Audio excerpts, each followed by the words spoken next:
Salutare internet și bine v-am regăsit cu bine! Alex aici și în primul rând aș vrea să vă urez un an nou cât mai fericit, cu multă sănătate și cât mai mulți kilometri pe două roți.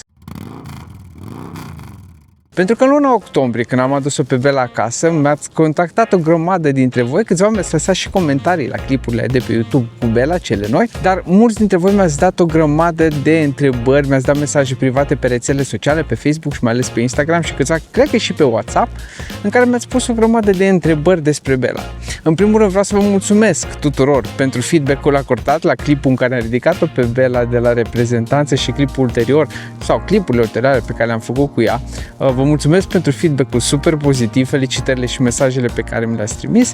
Dacă o paranteză aici pe viitor, când mai aveți întrebări de genul ăsta, aș aprecia dacă le-ați lăsat jos în comentarii pe YouTube, că mă ajută și pe mine cu algoritmul. Și acum sper că mă iertați, dar o să-mi iau telefonul în mână și o să începem să răspundem unul după altul la toate curiozitățile voastre, ca să zic așa. Și prima dintre ele, ce opțiune ai ales pentru BMW Aero 1300 GS? Sunt toate utile? Două întrebări în una aici. Bun. La capitolul opțiuni am ales 3 pachete, dar nu știu exact să vi le zic. Unul știu că era dinamic, știu că am pus extra pachetul Enduro Pro, pachetul Innovation și cred că mai era unul, dar mare pot să vă zic așa opțiunile care m-au interesat față de modelul de bază. Ce m-a interesat pe mine strict musai să am pe motocicletă. Să începem din față, am început cu parbrizul înălțabil electric, modificabil electric pe înălțime, manșoane încălzite, șaua încălzită, am pus proiectoare pe ea, farul profesional, radarul pentru cruise controlul adaptiv. Pe lângă asta, hai să vedem ce am mai avut în spate. Nu am pus pachetul de touring cu suporții de coburi Vario de la GS, că nu mă interesau aia. Am pus în schimb pachetul de enduro, care conține crash bar la motor, skid plate de desubt, conține cărițele metalice de enduro, conține manetele de frână și de ambreiaj de enduro, care sunt mai scurte și pe mine cel puțin cea de ambreiaj mă cam incomodează un pic. Bineînțeles, în pachetul de Innovation am în spate și radarul cu avertizarea în caz de cineva e pe punctul să se bage în mine din spate, și avertizare pentru mine și avertizare pentru persoana care vine cam cu viteză înspre mine prin clipirea rapidă a pozițiilor /stop, pentru că sunt practic o singură unitate, stop, poziții și semnalizări pe 1300 GS. Cât despre utilitatea lor, în punctul ăsta pot să zic că da, toate sunt utile. Acum, pe termen lung, poate o să-mi dau seama că sunt unele dintre ele pe care le voi folosi mai puțin, dar în 500 și ceva de kilometri cât am făcut până acum, pe toate practic le-am încercat. Dar pe termen lung nu știu exact. Ce pot să zic că e foarte util, mai ales că acum e luna ianuarie, suntem în 6 ianuarie și destul de frig afară, avem 6 sau 7 grade și am ieșit cu motorul. Vă dați seama că șaua încălzită e foarte utilă, încălzirea în manșoale e foarte utilă. Parbrizul reglabil pe înălțime e foarte util, că pot chiar și în oraș acum să mi-l înalț la maxim să mă ferească cât mai bine de vântul friguros al lunii ianuarie. Deci partea asta de confort la temperaturi scăzute, da, într-adevăr în momentul de față e util. E util cruise controlul adaptiv, l-ați văzut la clipul când am ieșit cu ea la drum lung, e mișto să-l setezi și să mergi liniștit cu el. 100% îmi va fi mult mai util cruise controlul adaptiv când voi ieși cu ea la drumuri super lungi pe autostradă. Ce nu a fost util până în momentul de față e opțiunea de alarmă, pentru că din fericire nu a încercat încă nimeni să o fure, și NavPrep, adică pregătirea pentru navigație, pentru că nu am o navigație pe care să o pun pe ea și stă plasticul ăsta degeaba în fața mea, dar aia va fi utilă cu timp când voi monta o unitate GPS în spațiul ăla. Din nou foarte util în oraș și asistența la unghiul mort care vine în Innovation Packet, pachetul inovativ, cred că s-ar traduce în română, că în trafic e bine să știi când ai mașini în unghiul mort. Deci pe un mare plus pentru siguranță, aș spune. A doua întrebare, care este prețul total al motocicletei cu toate opțiunile alese? Deci dacă știți, prețul de bază e undeva la 18.000 și ceva de euro, cu tot cu TVA. Prețul final al lui Bella, pe care o vedeți în fața voastră acum, fără extra opțiuni puse de mine, dar fără alte accesorii care nu au legătură cu BMW, a fost undeva la 25.200 de euro. Întrebarea 3, cât de mare a fost diferența față de prețul de bază? Am avut o negociere de aproximativ sau aproape 2000 de euro. Întrebarea 4. Cum s-a simțit prima tură cu nou BMW R1300 GS? Ce ți-a plăcut cel mai mult? Puteți vedea clipul întreg când am mers, dacă nu l-ați văzut deja, când am mers la reprezentanță să ridic. Dacă vreți pe scurt, au fost foarte euforic, am avut foarte mari emoții, parcă n-am mai condus în viața mea o motocicletă. Eram cu adrenalina la maxim, ca să zic așa, și cu cât era mai sus adrenalina pentru mine, cu atât mi se părea că skill-ul meu de a conduce o motocicletă e mai scăzut. Deci aveam emoții. Eu, în general, sunt o persoană destul de emotivă, acum între noi fie vorba, și a fost un mare moment emotiv pentru mine ăla, dar s-a simțit bine, pe scurt, s-a simțit foarte bine. Vă dați seama că e un vis împlinit să ajung la motocicleta pe care mi-o doresc de 2 ani de zile de când a fost lansată. Întrebarea 5. Există ceva ce nu-ți place la motocicletă sau ceva ce a schimbat? În momentul de față nu pot să mă plâng, mi se pare destul de confortabilă, nu mă dură foarte tare fundul la prima tură lungă, un pic de presiune am simțit, acum nu știu dacă fundul meu nu e obișnuit încă cu șaua asta sau e o problemă de șa, o să văd cu timpul dacă se repetă, dacă nu se obișnuiește. Fundul meu după câteva mii de kilometri cu șaua asta s-ar putea să nu-mi placă șaua. Pe lângă asta, cum am zis, nu-mi place maneta de enduro de ambreiaj, cumva nu se potrivește cu mărimea mâinii mele și când vreau să folosesc 3 degete pentru ambreiaj, îmi ciupesc al 4-lea degetul mic care rămâne în continuare pe ghidon cu marginea manetei.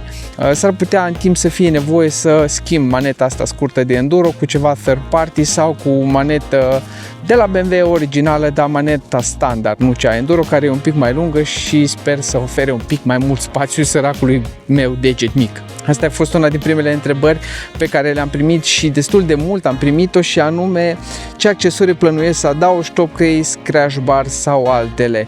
De-aia am și făcut un clip ulterior despre accesoriile ce le-am adăugat eu pe 1300 după ce am luat-o, dar putem să trecem rapid prin ele încă o dată, strict de dragul întrebării. Deci crash bar-uri, le-am luat pachetul de enduro care a venit cu crash bar-uri, nu a fost nevoie să le mai adaug eu.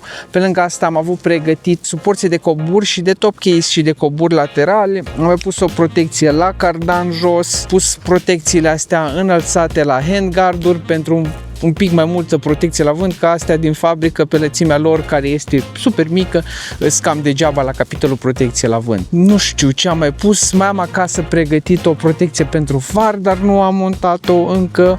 Am pus ciocul ăsta pentru lucru standard de 1300, nu de 1300, de BMW GS mare, că mie așa mi se pare că trebuie să fie cu ciocul alb și plasticul ăsta de extensie a ciocului pe negru. Cam astea sunt accesorii momentan. N-am mai pus chestii micuțe, gen gentuțele astea aici, pentru că nu mai am geantă la crash bar, pentru că nu mai am crash bar superior. Am pus în torpedo un încărcător wireless pentru telefonul meu, top case-ul pe care mi l-am păstrat de la Heidi, de la motocicleta veche de la 750 GS. Și cam astea momentan. Urmează, bineînțeles, și super important pentru mine să pun ceva telefon în nav prep, în prepararea pentru navigație sau chiar o unitate de GPS dedicată. Cam astea sunt priorități sau prioritatea în momentul de față. Genți laterale, side cases, coburi am de textil de la Enduristan pe care am folosit și la motocicleta veche și sunt pregătiți acasă, când am nevoie de ei, numai pur și simplu montez. Și bineînțeles am pus gentuța pentru rezervor, tankback-ul de la SV Mote cu inelul de prindere și cam asta e și pe partea de spații de stocare. Întrebarea 7. Cum se comportă pe teren accidentat sau în off-road? Ai apucat să testez? Foarte puțin am ieșit cu ea la marginea Clujului pe un drum neasfaltat, am mers câteva sute de metri și m-am întors acasă, că era deja frig și seara și nu am avut chef să mă întind. Ce pot să zic e că am cauciucuri Anaki Adventure, care sunt 80-20, adică 80% asfalt, 20% off-road. Am simțit-o bine, nu o simt foarte grea, nici nu pot să zic că am eu cunoștințele și skill-ul necesar să-i dau tot ce poate pe off-road ca să zic că bă, uite ce bine se simte sau ce rău se simte. Întrebare 8, pentru că suntem români, cum e consumul de carburant? Pot să zic că prin oraș consumă mai mult decât mașina mea cu motor de 2,5, pentru că asta consumă vreo 7 și ceva, 8 și ceva în oraș. În afară am reușit undeva pe la 5 și un pic să merg cu ea, dar nu pe autostradă, pe drumurile noastre naționale din România, deci vă dați seama că la o viteză de 80-100 la oră maxim. Pe autostradă mă aștept din nou să crească dincolo de 5-6%, dacă aș merge cu limita legală a autostrăzii de 130 la oră. Dar pe scurt, în oraș vreo 7-8%, în afara orașului undeva pe la 5 ceva la sută. Întrebarea nouă, cât de confortabilă e poziția de condus la drum lung? V-am zis, singurul disconfort pe care l-am avut într-o tură de 200 de km, cum am dat un pic fundul de la șa, dar astea în primii 50-60 de km, după aia mi-a dispărut practic durerea, mi s-a obișnuit fundul cu șaua sau șaua cu fundul, una din ele. În rest, poziția verticală de adventure cu scărițele de desubt sub picioarele mele, distanța perfectă pentru mâinile mele la lungime, din punctul ăsta de vedere n-am avut absolut nicio problemă cu ea, mi se pare foarte confortabilă și foarte plăcut de condus când o scoți din oraș și o lași pe ea să se elibereze, să-și dea drumul, să se lipească de la asfalt și să meargă pur și simplu. Întrebarea 10. Ai observat diferențe mari în tehnologie și dotări față de modelul anterior? Da, din punctul meu de vedere sunt destul de multe, deși pe motocicleta anterioară, pe 750 GS, aveam destul de multe opțiuni și pe aia.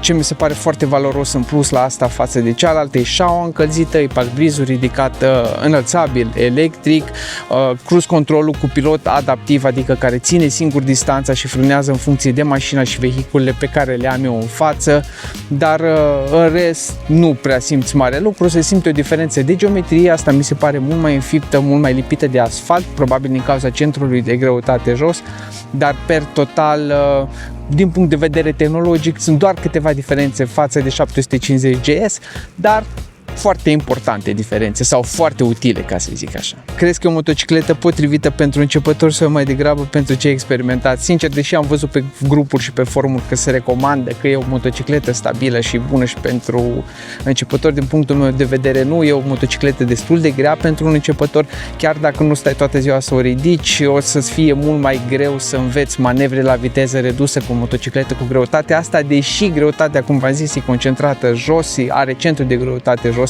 Eu nu aș recomanda-o pentru începători. În categoria Adventure, recomandările mele de motociclete pentru începători rămân în continuare exact ce am avut și eu, Honda CB500X, cred că acum mai zice NC500X sau chiar 750 GS-ul, dar aia deja e cu scârți. Mergem la începători, dar nu pot să zic cu 100% că o recomand. 12. Cum gestionează BMW R1300 GS? Greutate. E manevrabil în oraș? Da. Îi gestionează foarte bine, adică îți dă șansa ca tu să gestionezi foarte bine greutatea, având centru de greutate jos, cred că e a 17 oară când menționez asta, dar e foarte important de înțeles că la motorul boxer se întâmplă chestia asta și deși faptul că are aproape 240 de kg, cred că peste 240 de acum cu accesoriile montate de mine, când ești chiar și în oraș, la viteze mici, e destul de manevrabilă pentru că centrul ăsta de greutate jos te ajută extrem de mult. Și am sărit peste asta, a fost întrebarea 14, am sărit peste 13, să reluăm ce planuri ai pentru primele aventuri cu această motocicletă. Păi, pe lângă faptul că mă plimb prin jurul Clujului, acum cât mai prind o zi de asta cu temperatură peste 3, 4, 5, 6 grade, ca să ajung cât de repede la 1000 de kilometri să fac prima revizie.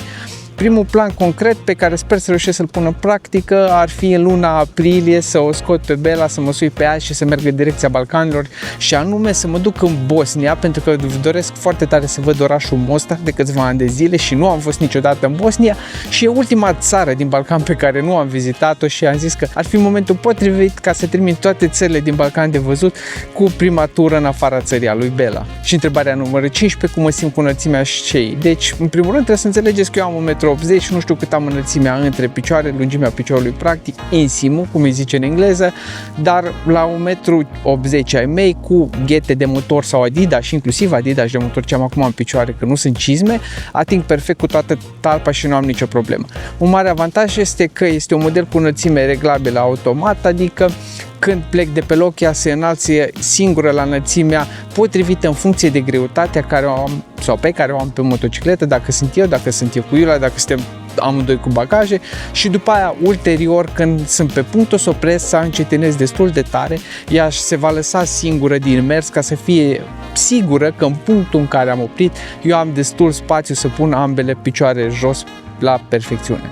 Deci, la 1,80 m nu simt absolut nicio problemă pe ea și sunt convins că cineva și un pic mai scund de 1,80 m tot va atinge cu toată talpa sau cu ambele talpe perfect pe jos. Și întrebarea următoare, cum mă simt cu protecția la vânt oferită de farorizul ăsta? Ce pot să zic că la înălțimea mea de 1,80 m, cum am menționat mai devreme, parbrizul ăsta înălțat la maxim vine perfect să mă protejeze de vânt. Cred că e cel mai potrivit parbriz pe care l-am avut eu în viața mea pe motocicletă. pur și simplu cred că nemții de la BMW s-au hotărât, bă, care e cea mai medie înălțime, 1,80 m, hai să punem să-ți ofere protecție maximă la 1,80 m și așa este. Avantajul în plus e faptul că în zile călduroase de vară, care vor veni la un moment dat, sper eu cât mai repede, fiind reglabil electric, pentru perioadele în care merg la viteză mică și încetul, pot să-l las jos din mers și să-mi dea necesarul ăla de vânt care am nevoie să mă răcorească. Următoarea întrebare, cum se descurcă motocicleta în trafic aglomerat în vedere dimensiunile și greutatea ei? Cred că merge mână-mână cu întrebarea anterioară pe care am avut-o la manevrabilitatea în oraș. V-am zis, eu sincer o simt ca o bicicletă, o simt mai manevrabilă decât 750 GS-ul ce l-am avut înainte, deși ea era și mai mică și mai ușoară. Ajută foarte mult centrul de greutate, ajută destul de mult faptul că e slim, e mai îngustă decât 1250 GS-ul și mai lungă, dar se simte extrem de bine și îți dă o încredere în tine și un confidence, ca să zic așa, ca să te lase pe tine să te pui în traficul ăla, să stai în siguranță și să faci tot ceea ce e necesar ca să conduci motocicleta asta în siguranță, chiar și în oraș, printre mașini, în traficul de oraș mare. Și ultima întrebare, ce părere am de asistența la unghiul mort? La fel cum o am pe mașină de câțiva ani de zile și mi se pare extrem de utilă, la fel de extrem de utilă mi se pare și motocicletă, poate un pic mai mult că procedeul de a-ți verifica unghiul mort la motocicletă mi se pare un pic mai complex, că necesită un pic mai multă mișcare din partea ta ca să verifici dacă ai ceva peste umăr și da, știm toți că motocicleta se conduce cu privirea, da, cu capul în direcția în care te uiți, în direcția aia merge, e destul de periculos să faci asta din mers, probabil pentru unii, poate nu pentru toți, dar faptul că nu mai ai nevoie să faci această mișcare, să ai această activitate 90% din timp, să te întorci să verifici dacă ai ceva, îi aduce o mare plus valoare din punctul meu de vedere. Și cam astea au fost întrebările din partea voastră. Țin să vă mulțumesc încă o dată că mi le-ați trimis. Celor care le-ați lăsat în comentarii, țin să vă mulțumesc un pic mai mult, că v-am zis, chestia asta mă ajută și cu algoritmul. E super important pentru mine și pentru YouTube să am activitatea acolo jos în comentarii. Așa că vă mulțumesc din nou că mi le-ați trimis și că v-am trezit curiozitatea față de R1300 GS. Mă bucur foarte tare pentru acest aspect. Vă mulțumesc frumos dacă ați rămas până aici. Dacă aveți chef și nu vă plictisiți și vă se pare interesant și vreți să mai vedeți ce mai fac și eu, puteți să plesniți butonul ăla de subscribe, puteți plesni butoanele de like și share către prietenii voștri. Și pentru clipul curent, dacă mai aveți alte întrebări, puteți să mi lăsați jos în comentarii sau alt feedback vis-a-vis de clipul ăsta, bun, rău, pozitiv, negativ, nu fiți nepoliticoși, comentarii nepoliticoase o să le șterg. Dar ce să zic, încă o dată un an nou fericit, mă bucur că sunteți alături de mine și de Bela, începând cu sezonul ăsta 2025, ne-am înmulțit aici pe YouTube, suntem 5.000 și ceva de oameni, o comunitate mică, dar extrem de faină, zic eu, și ce să zic, până data viitoare, când mai reușim și mai prindem o zi cât de cât bună ca să ieșim la o tură cu ea, apă, pai și bătaie și asfalt uscat.